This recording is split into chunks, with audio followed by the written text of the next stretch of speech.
Hi, class. Welcome to Philosophy 101. I am so excited to be your instructor for this term. My name is Fidnold Felisder. And as you can see, I have a mostly French accent, but I'm not from France. I'm from Haiti originally, and I've been living in four different countries: Haiti, Dominican Republic, Canada, and currently I've been here for 3 years, for almost 3 years now. So before here, I was living in Canada where I did my master's degree in teaching philosophy, and I moved here due to family matter. I have my wife here, and we just have a not we just we have a daughter. She's actually she will be 2 years old next month. So yeah, I am here. I've been working for Clark for over a year, and I'm also working for this Oregon State Department of Human Services as a child protective service investigator, so a CPS investigator. So yeah, that's kind of me in general way, briefly speaking. And also, I would say about something unique about me, not to share. I try sometimes to be funny, but I'm not always someone that can make people laugh really, but I still try. So yeah, I speak Spanish, I speak French, Haitian Creole, and English is my fourth language. And after that, I've been, yeah, I would say like I'm an outdoor guy. I love doing stuff like going camping, hiking, and I love working out too. And I play piano, guitar. That's kind of my hobby. So yeah, that's me. Now let's introduce like the class, the Philosophy 101 Spring 2020. What so far? What do you understand so far? How do you feel so far in this class? It's been a week so far, and I would say to start first. And I'm glad I had like the orientation module for you. With the orientation module, this allow you to not only understand the structure of the class, knowing that what is the expectation from me. When I say from me, from the class, you had the syllabus that's help you to navigate like the class, and then you also have like the I would say the student support website where you can find whatever the type of support that you need, I mean. And then after this, you also have like the calendar for like the term, all of the assignments, and all of the I would say like essays and like the quizzes, stuff like that. You can see when you will get them, you will have them, sorry. So yeah, that's kind of like really the orientation module. Now, after the orientation module, you can see if you go through the module for each 2 weeks, every 2 weeks, every bi-weekly, you will have a new module. For this week, you have that's the first. I think like that's the only time you will have two modules in 2 weeks. You have like the orientation module, and in the same time, you also have like the module one. That's only this first 2 weeks, and after that, every 2 weeks you will have one module that always have a PowerPoint on it. After the PowerPoint, you will have like a case studies, and we have like a quiz, and then we have like a reading questions or essays. You will not have both together. You have whether like an essay or a reading question. The reading question will be a group thanks to, for example, this week we have a reading questions where we'll be in group of five, and I make sure to add everyone, to assign everyone in a group, and there's five group of five. That means that we are currently, I think, 25 students in the class. So every reading questions, I think we have three reading questions for the term, And if this bi-weekly module, you have one, and then the next module, the next bi-weekly module, you won't have reading question, but you will have an essay. You have your first essay, I would say like 3 weeks from now, after this week, and the other 2 weeks will be like the second module. At that time, you will have like an essay, and there will be 2 essays for like the term and 3 reading questions for the term. That means total 5 I would say like big assignments. 3 of them required group work, and 2 will be individual. But you can still send me your first draft essay, so that I can review it and give you some feedback before you turn in your final draft. Okay, that means you have like 2 weeks to work on like the essay. If you decide to do like the first draft during the first week, I can take a look on it for you and send it back to you, so that you can really make some edit, whatever you want to do. And then when the due date arrive, you can really send it back, turn it to me. That will be like for the essay. So, and that's the structure tool for the class. When I say for the class, for every module, PowerPoint. The PowerPoint usually will be from will come from the philosophy, Introduction to Philosophy, the textbook called like Introduction to Philosophy. That's where all the PowerPoint will come from. And sometime I will try to take some little stuff from the other book that we'll have, but mostly the other book will be for reading questions. We'll have like 2 reading questions. Now, like for this module, we should have had the reading question. It's still from the book, but the fact that it was not the time, so a lot of you did not have or have not gotten the opportunity to buy the book, and because of that, I tried to figure out online the Plato's Meno, which is the first chapter from the reading books, the reading question book that you guys have to buy. So I found it on Google, and I tried to download it for you. But I still took like the questions from the book, and actually I think it's not here with me, but you have like the name of the book with you. I think a Pathway in Philosophy. That's the name of like the reading questions book, Pathway in Philosophy.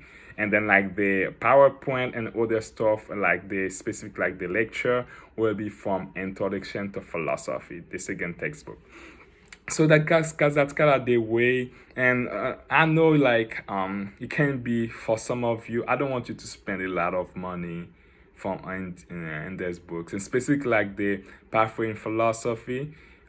It's only 2 chapters you will be seeing, not even 3, because you already like see the first chapter. You will have only 2 more chapters to see.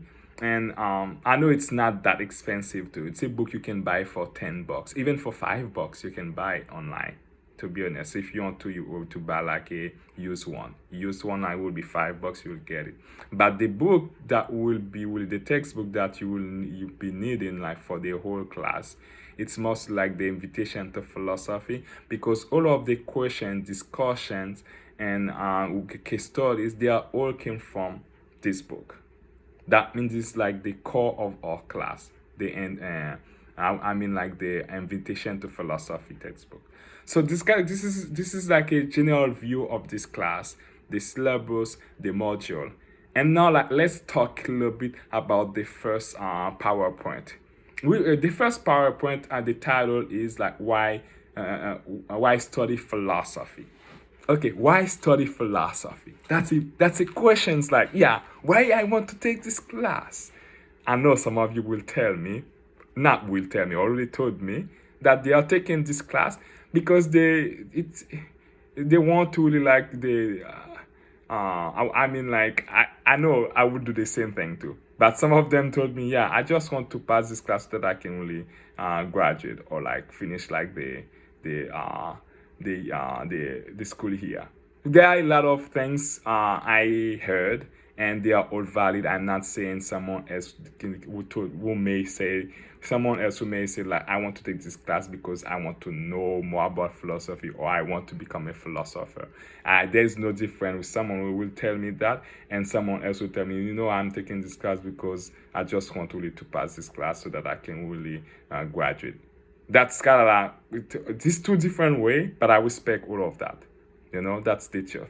So, speaking about really like why study philosophy. Why study philosophy? I can assure you, we are all philosopher. Why? Because we have this. We think by using our mind, our rationality to really make abstraction. It's a part of philosophy. For example, you may be living with your partner, you may be living with your siblings or with your parents or with your roommates or with your cats or with your dogs. So the fact that you can take position for example regarding like a discussion, like a political like discussion, and actually I can tell you between now this is something really so sad to see in the country. There is two major like political parties like Democrat and Republican, and we find ourselves in a situation where there is no really ground, I would say like middle ground between Republican and Democrat. If you're a Democrat, you only want, not you, I will not point out my fingers, but if the Democrat people have the tendency to really only want to hear, read, or like listen things about Democrat parties.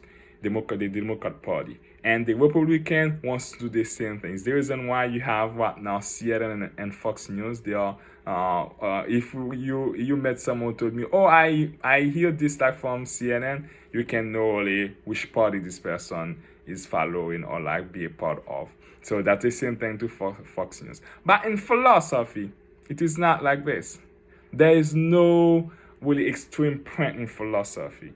In philosophy, I would say that's something I want to speak at the end to talking about like one of the I would say like one of the title is regarding the attitude the attitude that we have toward philosophy, how which attitude that we need to prove that we understand, we can use our rationality to make a difference in the world that we are living.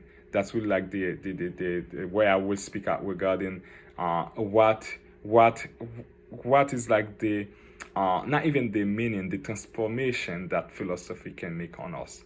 So like let's go back to speak to let's go back to speak regarding the fact that we are all philosopher. We are philosopher firstly, as I said, when you try to discuss and to take a position regarding something with your peers, your partner, your parents, your sibling, you're philosophizing. You're philosophizing because you use your mind, because you make abstraction, you have thoughts, you make critical thinking.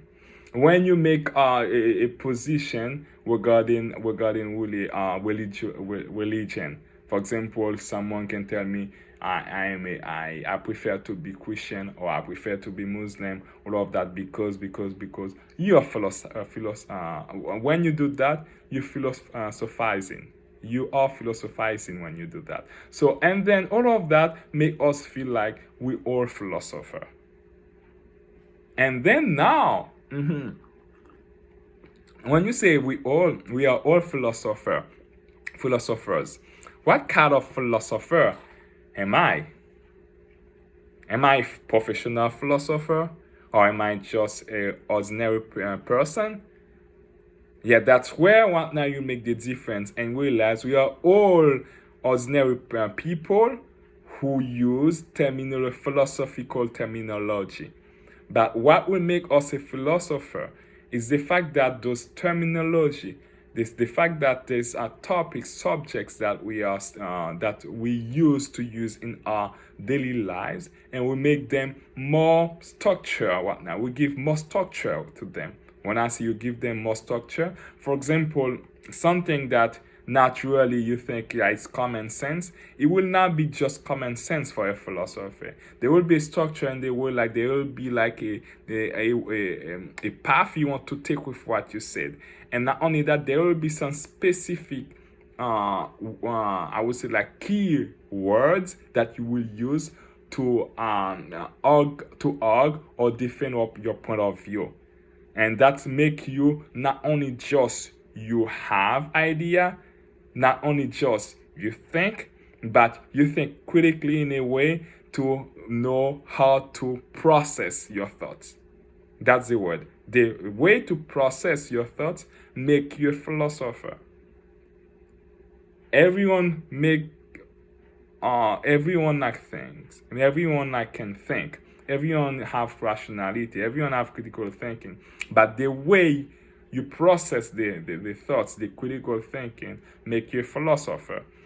And that's where we have the difference between like a regular person, which is we are all regular philosopher, and then like a professional philosopher, which is really our goal right now in this class, to make sure that we will know how to properly argue or like defend our point of view, have a discussion with our like peers, whatever the person, like a partner, and then the way we'll make the way we'll make like the discussion, or the way we like defend our like point of view, will give us the opportunity to prove this person, the other person we're talking with, that we know what we're talking, and we know really which approach we want to take, and we know where this approach will lead us. That you see, we know how to talk about the subject, we know which approach we want to take, because we know where we want to arrive with this approach. That makes it, there's a structure here. You're not just talking, you're not just thinking, you're not just saying things. For example, I can say, if we're talking regarding like the situation here with I would say like once again like blue color, like a red color, yeah, you can say I am a Democrat or I am a Republican because yeah, I believe in like whatever. I'm a Democrat because I believe in universal healthcare. Whatever you can tell yourself, you say them. But why you say them, you don't know. You may say, yeah, I said it because that's what everyone is saying, or I said it because that's what my parents told me. But now, being a philosopher, you cannot say that. You cannot say, I say that, or I stated this because I heard someone say it, or because I read it somewhere. No. Now, being a philosopher, you will analyze, you will make sure you understand really where this thing came from, this like whatever like article or like this like saying, and why I have to embrace it, why I have to take it as mine, or like defend it, or like take position regarding it. That's the moment that you realize you don't just like being a sheep, like following like the shepherd, like whatever, but you someone that know what you want, where you want to go, and how to go where you want to go. It's not just okay, I want to go to the airport. I just have like I trust really the Uber driver. The Uber driver knows everything. I just like pick my click whatever in my phone, and then the driver came to pick me up, and click, I am like in the airport.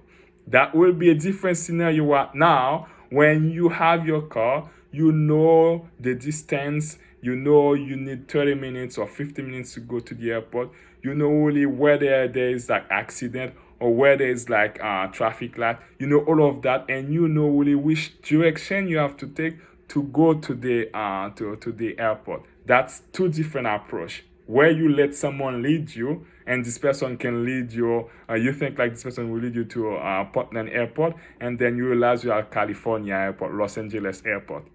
But if you have, you know really, you have everything well structured, you know where you want to go, how to go, this is what will make the difference between an ordinary person, ordinary people, and a philosopher. Structure, everything is structure. Is that clear? I hope it is clear for you guys. Okay, after like the difference between philosophy, like what is like a critic, I mean like a ordinary person, and we'll talk about really why study philosophy. There are four reasons so far regarding according to this book, you guys chose this class. The first reason like you guys chose this class is because philosophy is you know very well that will sharpen your mind. Will sharpen your mind in a way to help you to know the discipline that you're choosing, whether like the major that you're choosing, or whether like some of you don't even have, some of you regarding to what you would don't know yet really what will be their like major. That means like with this class you will have the time to think about, okay, I am here now and I want to become an engineer, or I want to become a doctor. What what can I learn from this class so that I can really like follow my dreams or follow my goals? And now you will think, okay, this class is to allow me to critically think, or to really like sharpen my mind in a way that I can be sure about my way of thinking, my thought process.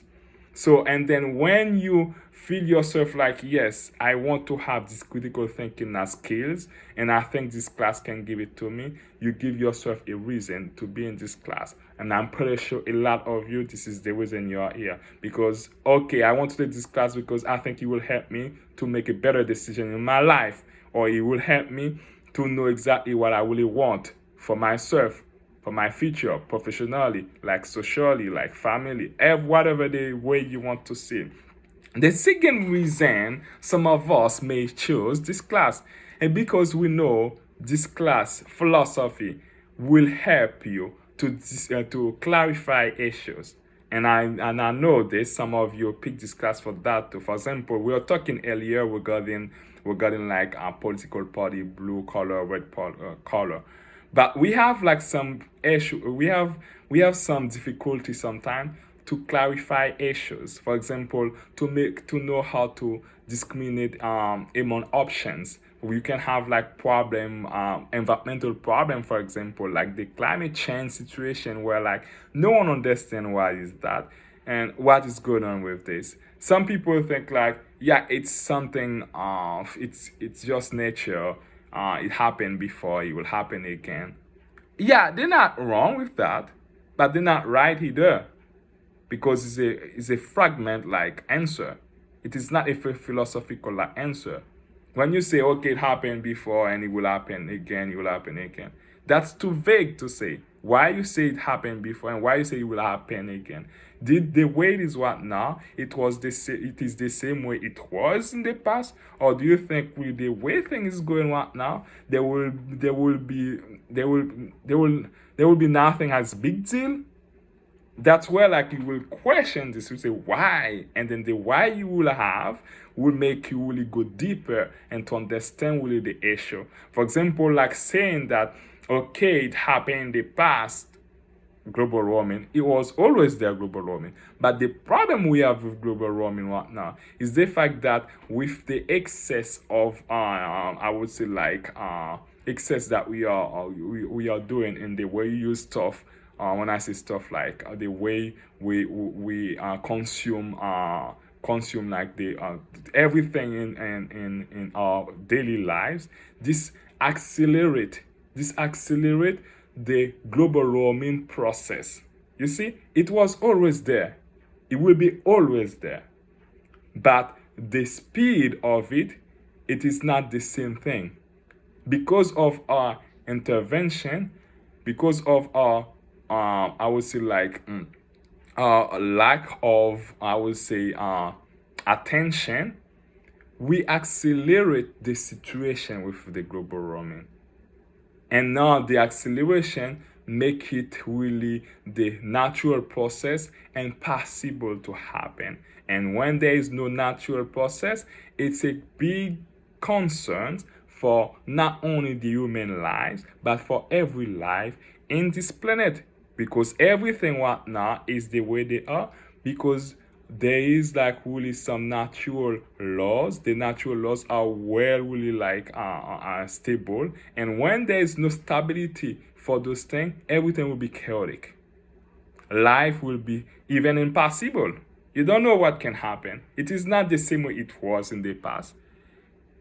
And the result from this situation will not be the same it will be in the future. That's something more or less like this. You can see the difference between someone who just like, yeah, it happened in the past, with like a philosopher right now. Really? That was the same thing that happened like 100 years ago? You think so? The way things is what now? And then that's the way, like, by questioning really those things, by being not, I would not say skeptical, but you can call it skeptical. You make the difference.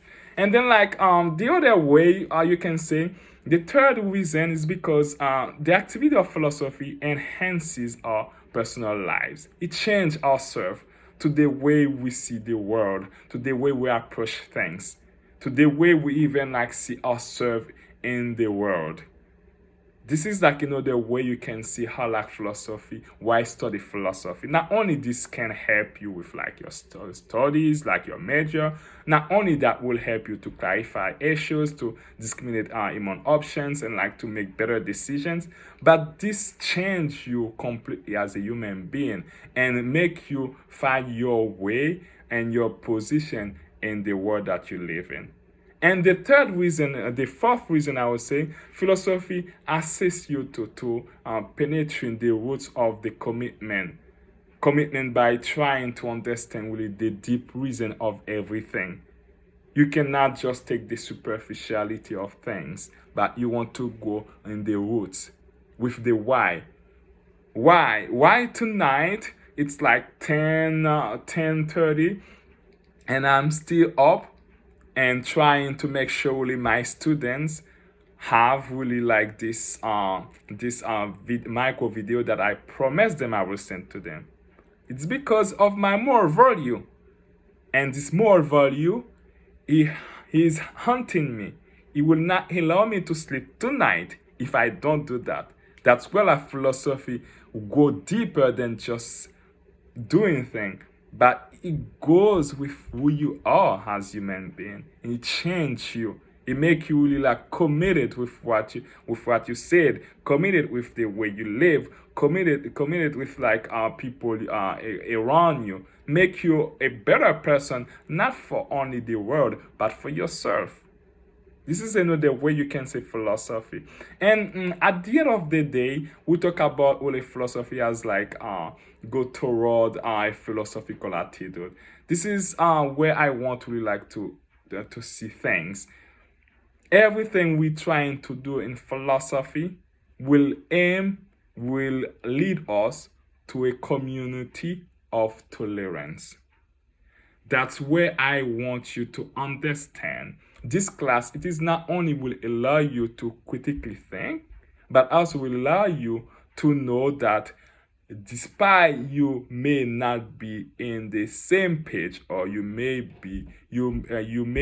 disagree, you may disagree with your peers, with your partner, with the people around you, but you still accept to listen this person. You still accept to hear this person. You still give this person a space to share their point of view. That's what really the most important part in philosophy. You not only be able to critically think, but you're able to be tolerant toward each other. It's not the way you see, like, if you like blue color, you don't want to see, you don't want to hear, you don't want to know anything about red color. When I say red color, it's like about like Democrat and Republican. That's something more or less like that. But that's where you can listen, even though you're not agree. You don't have to agree with this person, but you make sure you can listen to this person. You valued what this person will tell you, but you're still in disagreement with this person. That's what we'll call like dialogue. Now there is no dialogue between us, between each of us, like in this country, because of lack of tolerance. The fact that you're not in the same page, you don't agree with this person, you decided to not even listen. And you can see that even in the social media thing, you feel like there's something more or less like this. There's this thing I will tell you, the algorithm, where like the internet will let you to read, to see, to watch things you usually have the tendency to see, to watch, to read, which like really put you in a situation where like blindfold you, like where you only know what you want to know, and all every other things that make you feel uncomfortable out of your comfort zone, you don't want to be a part of it. And there's nothing wrong with that. But the only problem I would say is that he make you mostly like a close-minded person. You're not open to know the world the way it is, but you only open to know the world the way you will be comfortable to see the world or like have the world. And all of that like will show you that the last part of this, like I would say the last part of this micro lecture is like the last time. It's like you will see that philosophy is just an adventure of risk. You're taking a risk every single day when you're a philosopher, because you have to commit with what you believe in. You have to really like make sure it is not always like your comfort zone. You always have to jump to something new to you, and where something new that you have to accept even though you disagree with it. That's the really like where you will see like philosophy, it's an adventure of risk, and we all are taking for our own risk. Okay, have a wonderful week, and I hope this really video, this micro lecture will help you to go through this prologue, the introduction to philosophy, so that you can really like understand better this like first chapter. Have a wonderful week, and keep continue doing great jobs, and I will make sure we like to grade all of your assignments by the end of this weekend. By the end of this week, I mean. Okay, have a wonderful week, and please don't hesitate like to contact me, to email me, text me if you need any clarification, you have any answer, everything. I will be here, even though you cannot see me constantly, but I'm always there like to really like answer. Okay, have a wonderful week and keep it up. Bye bye.